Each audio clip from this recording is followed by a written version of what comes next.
If you're using Google Chrome, the sites that you visit, the files that you download, and the videos that you watch are being data mined, and that information is being sold to third parties at a profit. But that's not the worst of it.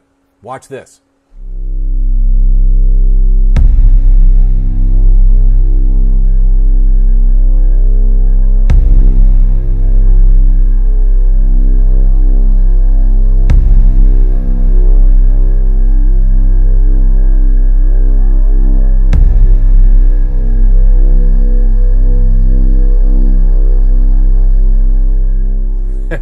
Did that send a shiver down your back? It certainly did when I found out about the information.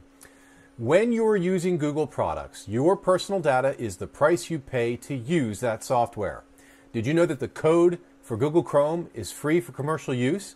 And did you know that there are teams of developers using that very code to create their own super secure browsers? I'm going to review one of these browsers right now.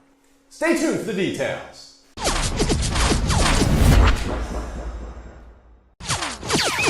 So the new super secure browser is called Brave.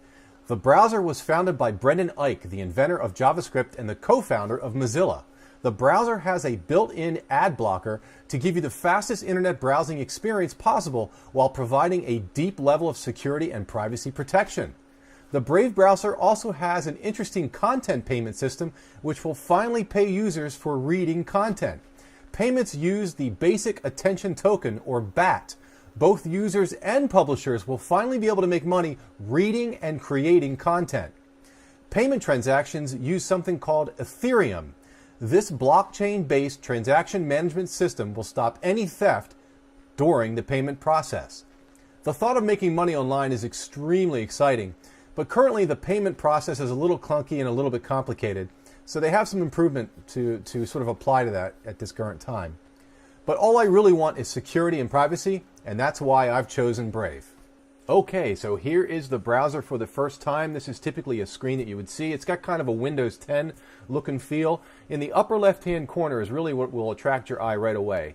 I've had this for a couple days now, and as you can see, it's blocked 1,190 trackers, 1,200 ads have been blocked, and 165 HTTPS upgrades. Now, what does that mean? It means that when you visit a website, the code behind the page is out there grabbing assets and other code libraries and grabbing stuff all over the place. And if that link that is used is not using HTTPS, this browser will switch it to HTTPS so that that connection is secure. So that's just another level of security that this browser applies. It's fascinating.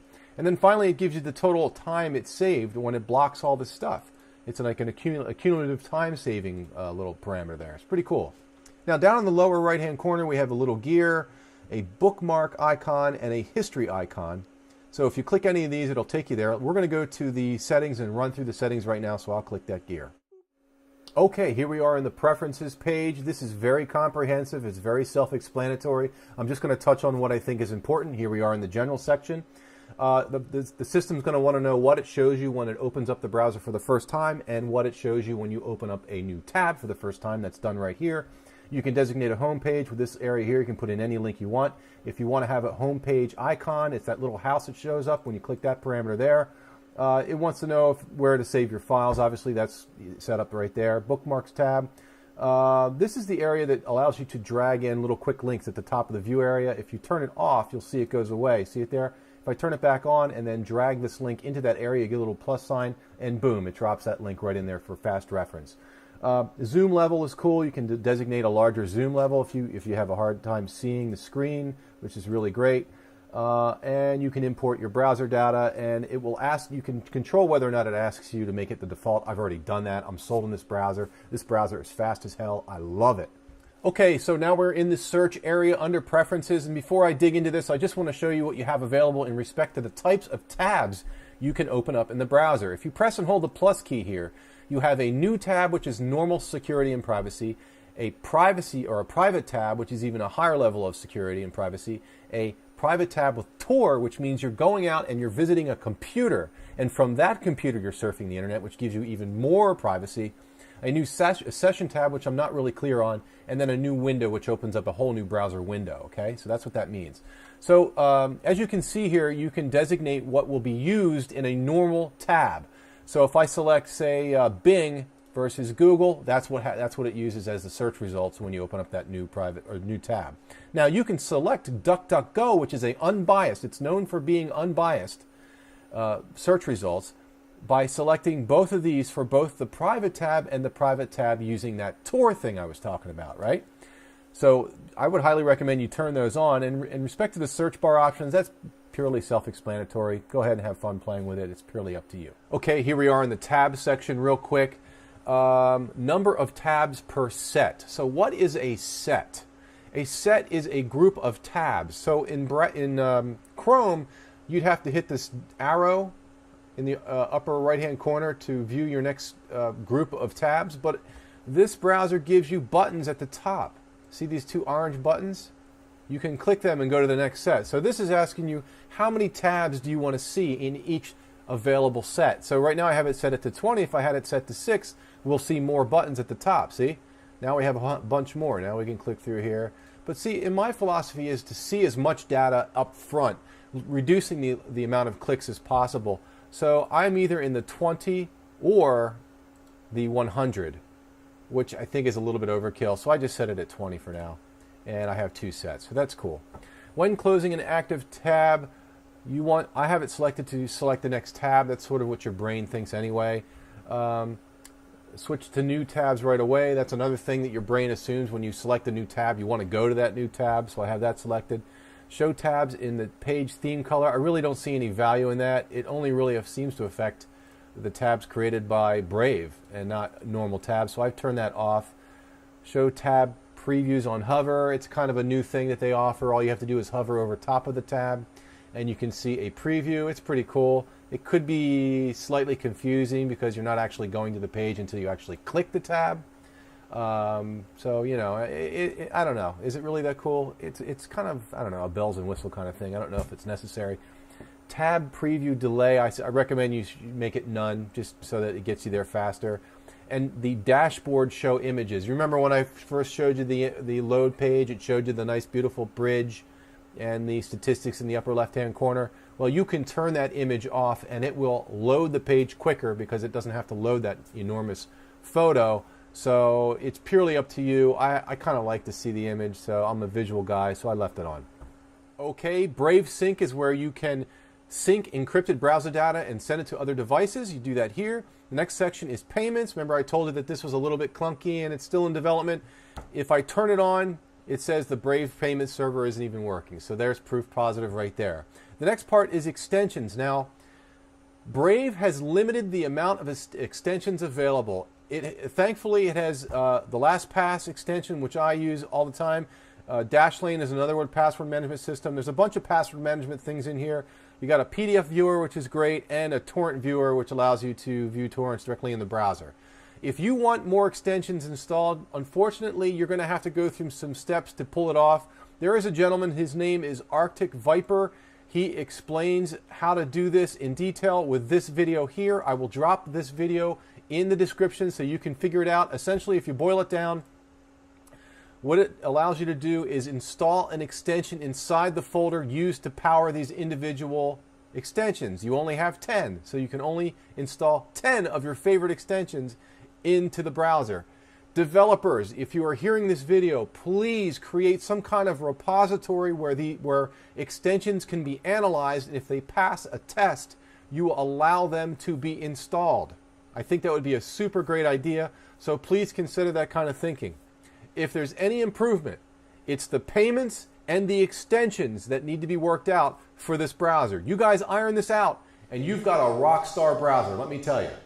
Okay, here we are on the plugins page. It really refers to basically 2 things: the usage of Flash and the usage of a digital rights management code system by Google called Google Widevine, which I've never heard of before. And the Brave developers discourage the use of it, so that's good enough for me. I'm not touching that with a 10-foot pole.